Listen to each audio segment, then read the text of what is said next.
அரியேனே சிவனே உன்னை போற்றிட, அரியேனே சிவனே உன்னை போற்றிட, அறியாமை அறிந்தே என்னை ஏற்றிடு, அறியாமை அறிந்தே என்னை ஏற்றிடு.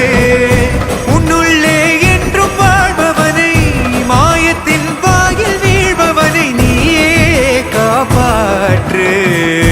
என்னை ஆளும் சிவனே உன்னை போற்றினே.